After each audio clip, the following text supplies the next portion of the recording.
우리 모두는 이 세상에서 아름다운 행복한 삶을 살기를 원합니다. 그러나 우리는 미래에 대해서 무슨 일이 닥칠지 알지 못하기 때문에 아름다운 삶을 살 수가 없습니다. 만약 우리가 미래에 닥칠 일을 미리 알 수만 있다면 얼마든지 행복하게 살 수 있을 것입니다. 오늘 첫 번째로 성경은 인간의 지혜는 불완전하다 이렇게 말씀하고 있습니다. 전도자는 우리 인간이 가지고 있는 지혜와 인간이 가지고 있는 성공과 지식이 얼마나 불완전한지 아주 기가 막힌 예를 들어서 설명을 하고 있습니다. 1절 말씀을 보면 죽은 파리들이 향기름을 악진하게 만드는 것 같이 적은 우매가 지혜와 종기를 난처하게 만드느니라 이렇게 말씀하고 있습니다. 2절에 보면 지혜자의 마음은 오른쪽에 있고 우매자의 마음은 왼쪽에 있느니라. 우리가 가운데 이렇게 탁 서 있으면은 오른쪽에는 지혜자의 마음이 있고 왼쪽에는 우매자의 마음이 있는 것입니다. 결국 지혜와 우매는 멀리 떨어져 있는 것이 아닙니다. 근데 지혜의 길을 기울이면 이 사람은 아름다운 삶을 살 수 있고 우매의 길을 기울이면 이 사람은 어리석은 삶을 살다가 자기가 노력한 것을 다 뺏기게 되는 것입니다. 그런데 이 지혜는 특징이 있습니다. 이 지혜의 말을 들으면 우매가 귀에 안 들어와요. 또 우매의 귀를 기울이면 지혜가 귀에 들어오지 않습니다. 다시 말해서 한 가지 소리만 들어야지 두 가지 소리는 들을 수가 없게 되어 있는 것이 이 지혜와 우매의 특징인 것입니다. 사람은 지혜와 우매만 가까운 것이 아닙니다. 사람 오른쪽에는 천사가 있고 왼쪽에는 악마가 있습니다. 그래서 좋은 마음을 가지면 천사가 될 수 있습니다. 그런데 악한 마음을 가지면 그 똑같은 사람이 마귀보다 더 심한 마귀가 될 수 있습니다. 마귀가 놀래요. 내가 지금까지 수천 년간 마귀짓 해봤지만 저런 놈은 처음 봤다. 그럴 정도로 막 악하게 못되게 행동을 하게 되는 것입니다. 그러니까 사람은 한순간에 천사가 될 수 있고 한순간에 악마가 될 수 있는데 천사의 귀를 기울이면 악마의 소리가 안 들리고 악마의 소리에 귀를 기울이면 천사의 소리가 귀에 들리지 않게 되는 것입니다. 어떤 성도는 망해서 넘어지게 되었습니다. 그런데 말씀 쪽으로 하나님 쪽으로 넘어졌더니 살더라는 겁니다. 아마 그분이 마귀 쪽으로 우매한 쪽으로 넘어졌더라면 더 악하고 더 못된 사람이 되었을 텐데 넘어져도 잘 넘어지니까 하나님 쪽으로 넘어지니까 살 길이 생기더라 이렇게 말을 했습니다. 우리 각자에게는 축복과 저주가 가까이 있습니다. 오른쪽에는 축복이 있고 왼쪽에는 저주가 있습니다. 그래서 어렸을 때 학교 다닐 때 보면 친한 친구였습니다. 형과 동생의 관계였습니다. 굉장히 친했는데 축복의 말씀에 귀를 기울인 사람은 아름다운 삶을 살고 게으르고 저주스러운 말에 귀를 기울인 사람은 나중에 깡패가 되고 그냥 망한 인생을 살게 되는 것입니다. 그래서 우리 인생은 어느 쪽으로 귀를 기울이느냐, 누구의 말을 듣느냐 하는 것에 따라서 인생이 달라지게 됩니다. 그래서 자꾸 교인들에게 칭찬을 하라고 합니다. 왜냐하면 칭찬을 하면 죽을 사람도 삽니다. 이 인생은 살아볼 가치가 있구나. 근데 자꾸 욕을 하고 못한다 그러면 살고 싶지가 않아요. 이 세상은 살 가치가 없다고 생각을 합니다. 자꾸 죽으려고 그래요. 그런데 이 전도자가 이야기한 이것은 이스라엘의 경우입니다. 이스라엘의 경우. 이방 경우는 틀려요.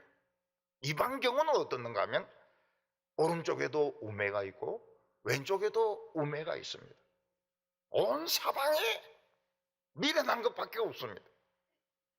그래서 세상 사람들은 말씀을 찾아가야 합니다. 저는 중국 당나라 때 그 삼장법사를 참 좋게 생각합니다. 그 사람은 당나라 때 불교가 엉망이니까 불경을 구하기 위해서 18년에 걸쳐서 인도를 갔다 옵니다. 죽을 고비를 그 사막에 고비 사막에서 죽을 고비를 많이 넘깁니다. 왜 그 고비 사막이었습니까? 고비를 자꾸 넘겨야 되니까 고비 사막인 거예요. 손오공이고 저팔계고 사오정이고 이건 다 거짓말이고 제자들을 데리고 갔던 것은 맞습니다. 제자들을 데리고 갔던 건 맞습니다. 우리나라도 해초 같은 이런 선입은 그 불경을 구하려고 인도까지 갔다 왔습니다. 그들이 가지고 온 그 불경도 불완전한 지혜였습니다. 그렇지만 그들은 어떻게 하든지 좀 좋은 지혜를 가져보려고 십몇 년을 투자를 해가지고 인도까지 갔다 온 것입니다. 그 당시 인도에는 유명한 불교 대학이 있었습니다. 그 들어가려면 재수, 삼수 해야 들어가는데 보통 머리 좋아가지고는 못 들어가는데 거기서 이제 불경을 구해가지고 와서 이제 번역을 한 것입니다. 진정한 지혜는 어디에 있느냐? 성경에 있고 예수님의 말씀에 있습니다. 그래서 예수님의 별명이 뭡니까? 지혜입니다. 예수님의 잠언에 보면 예수님의 별명이 지혜입니다. 그리고 예수님의 별명이 말씀이었습니다. 그만큼 예수님은 100% 온전한 지혜인 것입니다. 3절에 우매자는 길을 갈 때에도 지혜가 부족하여 각 사람에게 자기 우매함을 말하느니라. 여기서 길을 간다고 하는 것은 인생길을 가는 것을 말합니다. 사람들은 인생길을 가면서 자기 지혜가 불완전한 줄 알면서도 남을 가르치는 것을 좋아합니다. 4절에 보면 주권자가 내게 분을 일으키거든 너는 내 자리를 떠나지 말라.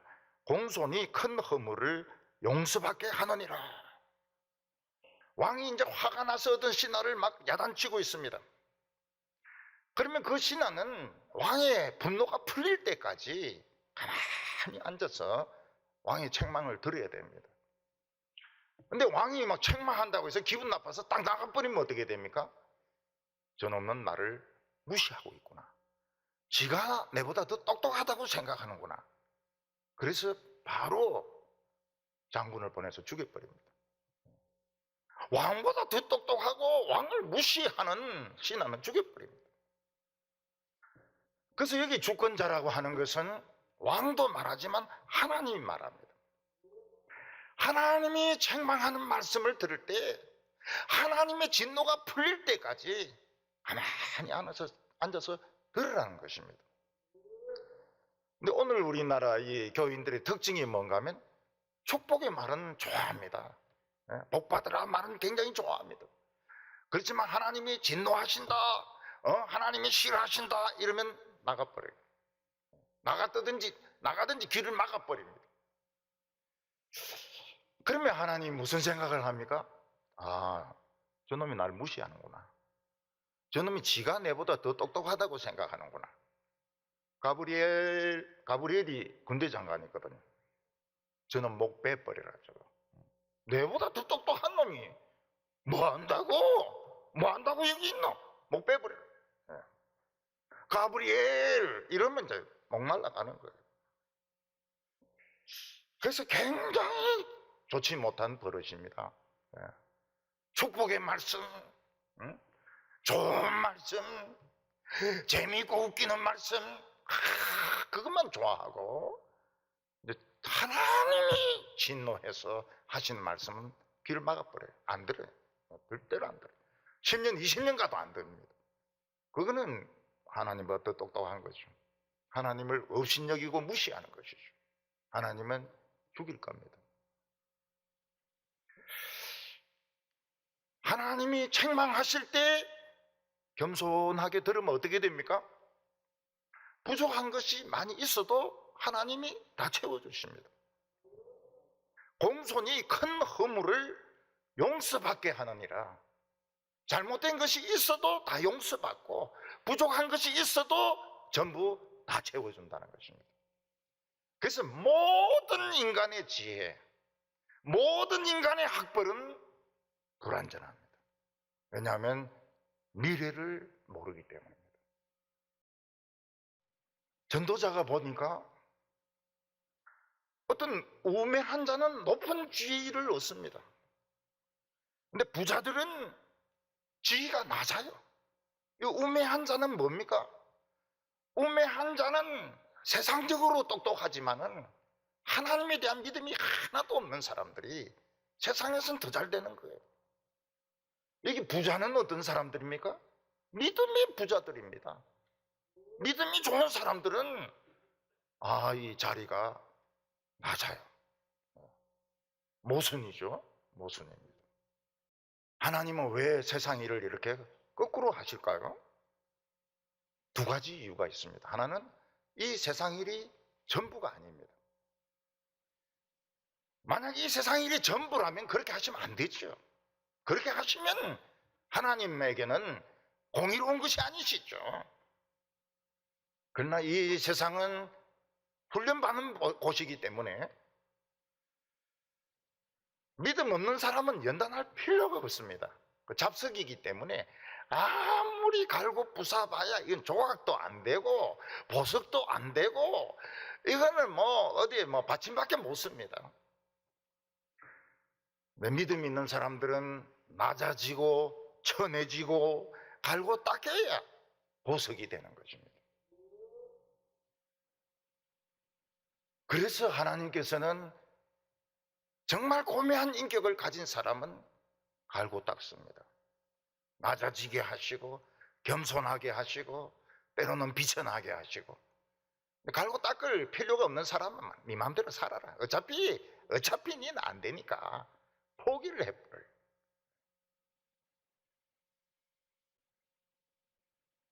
그리고 우매한 자는 어차피 지옥에 갈 거 아닙니까? 그러니까 이 세상 사는 동안이라도 좀 좋은 거 좀 가지라. 그래 공평하니까요. 이 세상 사는 동안만이라도 좀 좋은 집에서 살고 돈 좀 누리면서 살고 잘난 체 하면서 살아라. 어차피 는 지옥 갈 거니까. 근데 진짜 하나님의 이 백성은 이 모든 것이 우리 거 아닙니까? 세상 모든 것이 우리 거고 우리 아버지 거거든요. 그러니까 그런 욕심을 버리는 모든 게 아버지 거기 때문에 욕심 가질 생각하지 마라. 그래서 하나님이 거꾸로 하시는 겁니다. 거꾸로. 근데 이 세상 지혜는 딱 한 가지만 생각하지 두 가지를 생각 못 합니다. 오늘 세 번째, 이 세상에는 우매자가 훨씬 많다는 겁니다. 사람들은 자기 지혜가 최고라고 생각하기 때문에 하나님을 의지하기보다는 자기 지혜를 떠들고 자기가 생각한 대로 끝까지 밀어붙이는 사람들이 많습니다. 또 그렇게 하는 사람들을 남자답다고 이야기합니다. 근데 지혜자는 말을 해도 조심스럽게 말을 하고 말을 잘 안 합니다. 그러니까 사람들이 업신여기는 거예요. 저거 무식하구나. 아무것도 모르는구나. 그래서 막 공격하고 막 자기 아는 거 가지고 막 떠버려야 되는 겁니다. 여기 보면 지혜자는 딱 한마디를 해도 은혜스러운 말을 한다는 겁니다. 내가 이 하는 말이 저 사람에게 은혜가 안 된다 싶으면 말을 안 한다는 거예요. 어떻게 하든 말을 안 한다는 거예요. 우매한 자는 막 자기 아는 걸 막 다 이야기합니다. 너무너무 잘난 체를 많이 해요. 그래서 이 세상에서는 우매자가 똑똑한 것 같고 우매자 숫자가 훨씬 많습니다. 뭐 텔레비전에 나와가지고 떠들어대고 유튜브에 나와서 떠들어대고 그 소리가 다 그 소리예요. 뭐 거짓 정보도 많고요, 거짓 뉴스도 많고요. 결국 미련한 자의 말의 시작은 우매요, 그 결과는 미치는 것이라고 했습니다. 처음에는 길이 있어요. 잘 나갑니다. 나중에 그 말대로 안 돼요. 전부 달라집니다. 그게 미치는 거예요. 미치는 거예요. 답답해서 미치는 거예요. 14절 말씀이 오늘의 요절입니다. 요절이 14절에 나옵니다.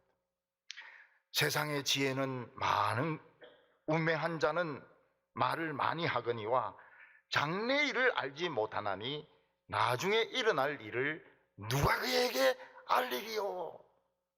사람들은 다 행복하게 살고 싶고 많은 것을 준비합니다. 굉장히 많은 책을 읽고 굉장히 많은 사업을 구상합니다. 그러나 미래에 무슨 일을 닥칠지 모르니까, 뚜껑이 없으니까 결국은 준비한 모든 거 막 다 버리고 그냥 쪽박을 차게 되는 것입니다. 그래서 우매한 자는 수고는 많이 하지만 그 인생이 피곤해요.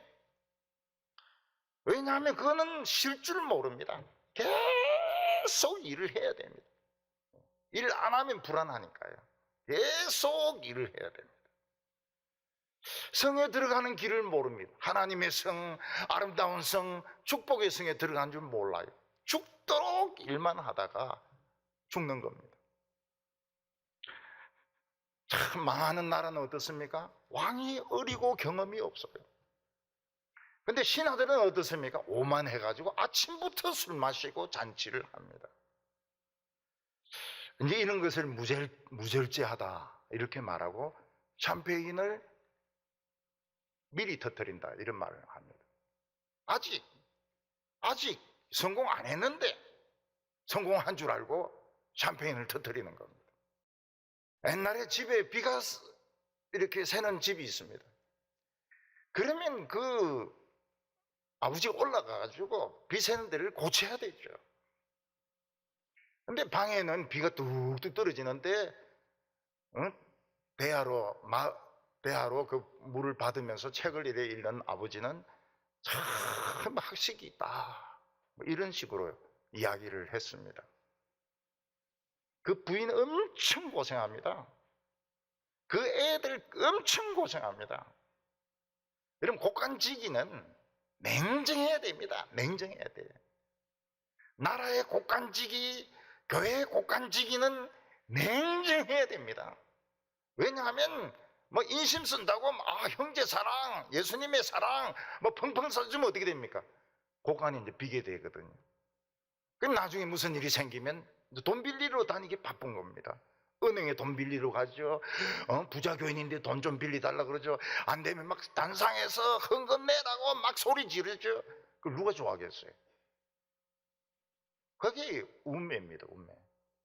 곡간지기는 잘 지켜야 됩니다. 옆에서 막 아무리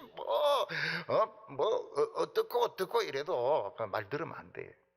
그래서 곡간을 지켜야 돼요. 곡간에 쌀이나 돈이 비면은 빌릴 수밖에 없잖아요. 아니면 도둑질 하든지.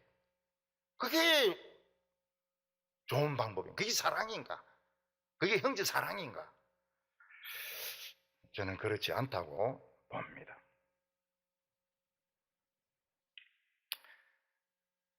그래서 목사님들 중에서도 막 너무 좋은 목사님이 구하면은 막 어디든지 가서 막 아프다 하면 돈 주고 막 불났다 하면 돈 주고, 그리고 교인들은 달달달달 볶아가지고 헌금 내라고 볶음밥을 만들어 놓습니다.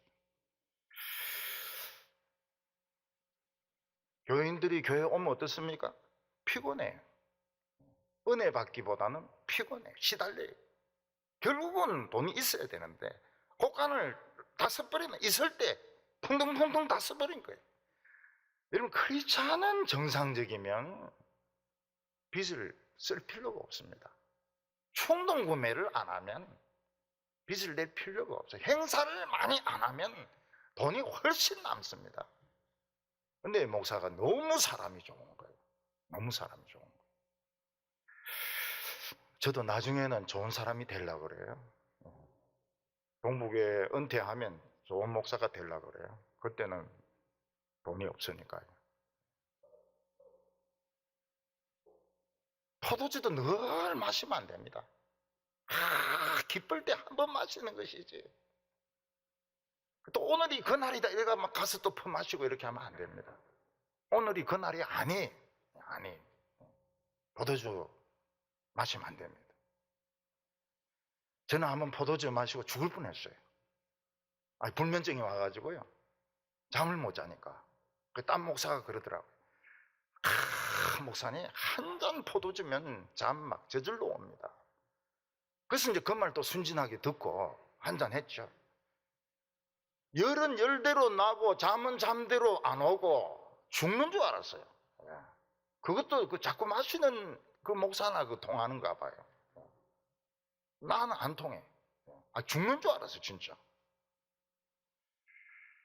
19절에 보면 끝에 돈은 범사에 이용된다.